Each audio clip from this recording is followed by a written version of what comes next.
Welcome back to Titleholder Talks with Emily. I am so excited to have you all with me on this episode today. Titleholder Talks with Emily is a podcast that focuses on sharing the stories and experiences of title holders throughout all different pageant systems.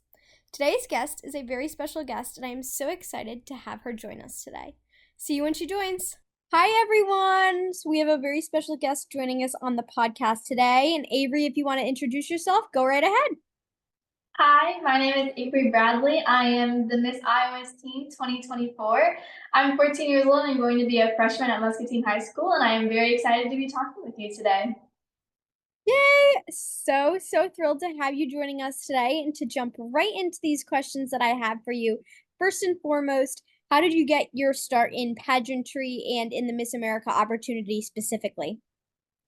When I was like 7 years old, I danced at a dance studio, and one of my coaches suggested to me that I try out a pageant. So I tried out a youth pageant and was actually able to become Little Miss Iowa and Junior Miss Iowa. And then since I can remember, I was watching the Miss Iowa organization, and it was always one of my biggest goals to go and compete on that stage. And so here I am.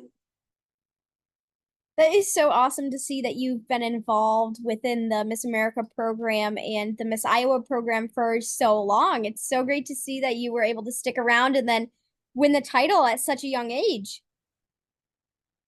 So the Miss America opportunity really prides itself on community service. So talk to us a little bit about your community service initiative.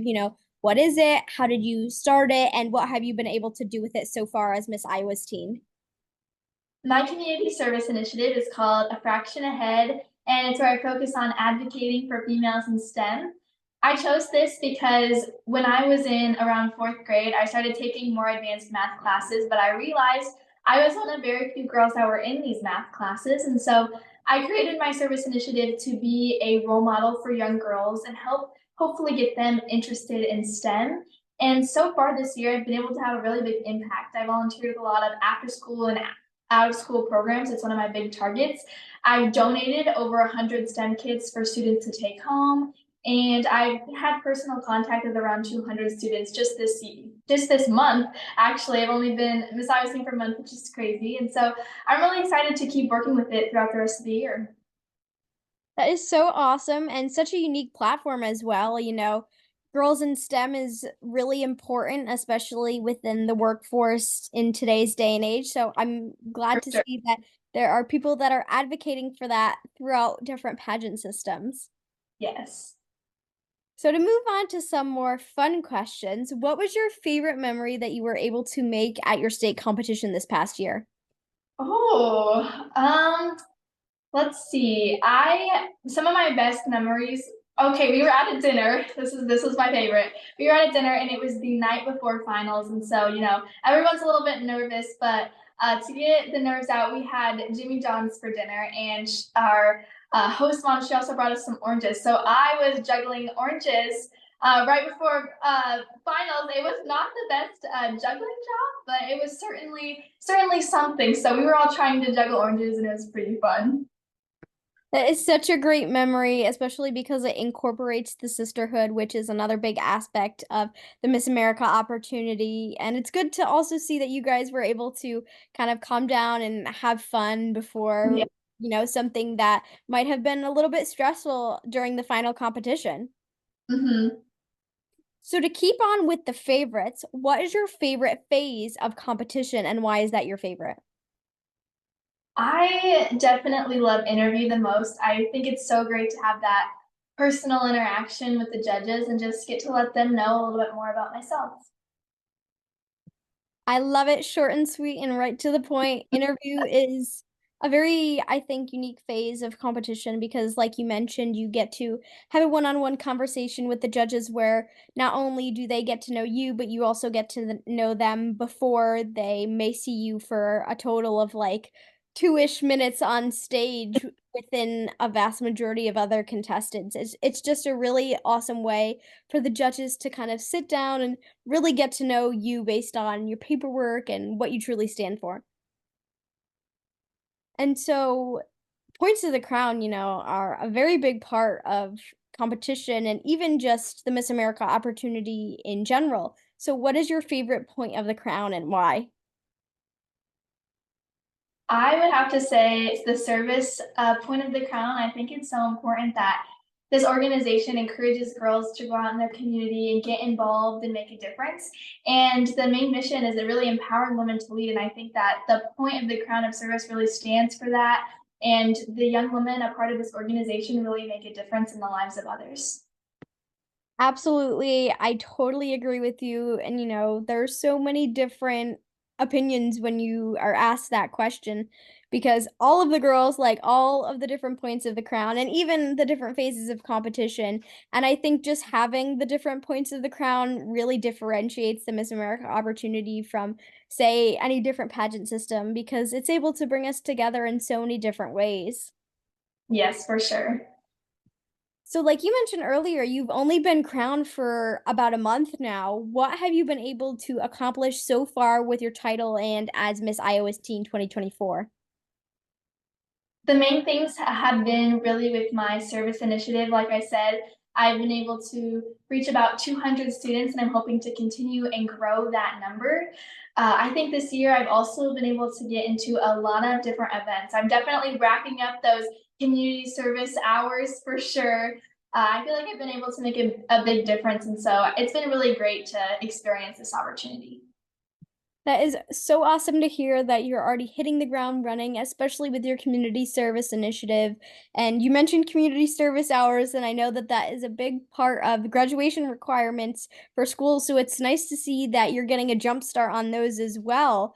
And Yes. to kind of keep talking about school, the Miss America Opportunity is the largest scholarship provider for women in the country. And while you still are just about to start your freshman year of high school, what are you planning to do with the scholarship dollars that you have earned throughout your time competing in the Miss America opportunity so far?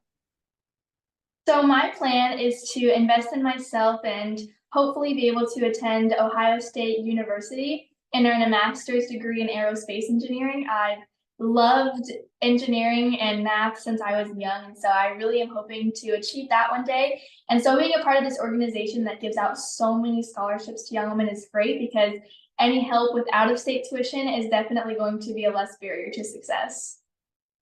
As somebody who went to my first year of college out of state and, going to continue doing that, out of state tuition is definitely a lot. So the scholarship money was able to help me as well as so many other girls that were in my class, I know for sure. And it's so awesome to hear and to see that, you want to go into something that's related to the STEM field and that relates so heavily to your community service initiative. So it's so awesome to hear that, you really want to be actually involved and know about and learn about your community service initiative actively over not only your time as a title holder, but even past that when you go to college and hopefully get a job someday in that field as well. Yes, I feel like it's great to be a role model for females in STEM and not just saying that I'm going to be a role model, but actually going out and setting big goals for myself to get into a career where there's very few female representation. Absolutely. So the big topic, the big question, I'm sure, is about Miss America's Teen. What are you doing to prepare, all that kind of stuff. And as somebody that has been and competed at Miss America's Teen, I'm so excited for not only you, but your entire class. You guys are going to have the best time. And my question for you about Miss America's Teen is, what are you most looking forward to ahead of the competition and going into Miss America's Teen Week? I am the most excited for, of course, getting on that Miss America's Teen stage. It is going to be an absolute dream come true. But more than that, meeting all the girls from all across the country, that is going to be such an amazing opportunity. And I can't wait to soak it all in because it's truly a once in a lifetime experience. And so, no matter how stressful competition week gets, you really just have to enjoy every second of it and really take it all in. Absolutely. And, like you mentioned, getting to meet all of the girls and really have time to get to know now 51 for you guys, other contestants and other sisters and friends is going to help with some of the most stressful parts of the week. It's going to calm you guys down. You're going to have the best time, especially with some maybe potentially added events since it'll be the 20th anniversary Miss America's Teen competition. So I'm excited to see all of the anniversary events and social media content you guys are going to do and all of the fun things and that you're going to do during the week, especially going to compete for the job of Miss America's Teen. You, I believe, are the youngest contestant this year, which is so exciting. And I'm just really excited to see you guys. And hopefully, I will be able to come to wherever the competition is and cheer you guys on and watch you guys have the best time ever. I know. I think I'm so excited for it, and I'm just looking forward to it. It's going to be so amazing. Every time I get to talk to somebody from your class, whether it be through a text message or through a Zoom chat for a podcast episode, I just love seeing you guys smile from ear to ear when you're talking about Miss America's Teen, and I know that's how I felt in my class. We were so, so excited to just get to meet each other and have that opportunity to be a part of a legacy that not a lot of people are a part of. So I just Mhm. hope that you guys have the best time ever. But that does bring us to our last question of this little chat that we're having here. And as you know, state competitions are starting to wrap up for at least the Miss America opportunity, but there are state competitions that are going on and about to happen in other pageant systems, but also local competitions are starting to really ramp up as well. So, what advice would you give to any girls who are preparing to compete in their state or local or even national competitions coming up? Like I said, especially for the national competition, it is so important to soak in every single moment because this organization is so great. But also that no matter what happens, it is really just it's up to you. You have to be your best self and go in there with a positive attitude. And at the end of the day, you are so perfect just the way you are. And really just keep going. This organization is so great for young women, and I hope that everyone else just really enjoys it. That is such great advice. I know when we got to Miss America's Teen and Miss America last year, one of the first things that Robin Fleming, our new CEO, told us was soak every single moment in and take everything in because not only the week of nationals is going to go by so quickly, but your year is going to go by like that. And if you Yes. blink, you're going to miss it. So just really take everything in, do everything that you really can with this title to help boost yourself, not only with your voice and your community service initiative, giving yourself that megaphone with this title, but also every single moment, every single interaction that you're going to have because it's all going to benefit you in the future. And when you look back on those memories, you're just going to remember them with a big smile on your face. So that is such great advice. And I hope that anybody that's watching, whether it be your friend, your family, supporters in the Miss Iowa program, or any girls that may be competing for your job next year, are really able to take that advice. So thank you so much for sharing that with us. And also, thank you for joining me today. I had the best time getting to know you and getting to chat with you. I had a great time chatting too. Thank you for having me. Of course. I hope that I get to meet you and get to cheer you on at Miss America's Teen whenever that may be. I hope I get to see you too. Thank you so much again. See you soon. Bye. Thank you. Well, that was this episode of Titleholder Talks with Emily, all complete. I hope you enjoyed getting to hear all of Avery's different stories and experiences that she was able to share with us today, because I know I 110% did. This podcast will be going live on Spotify and YouTube at Titleholder Talks with Emily, and I'll be posting clips from this episode, previous episodes, and future episodes on my Instagram at Titleholder Talks with Emily. See you in the next one!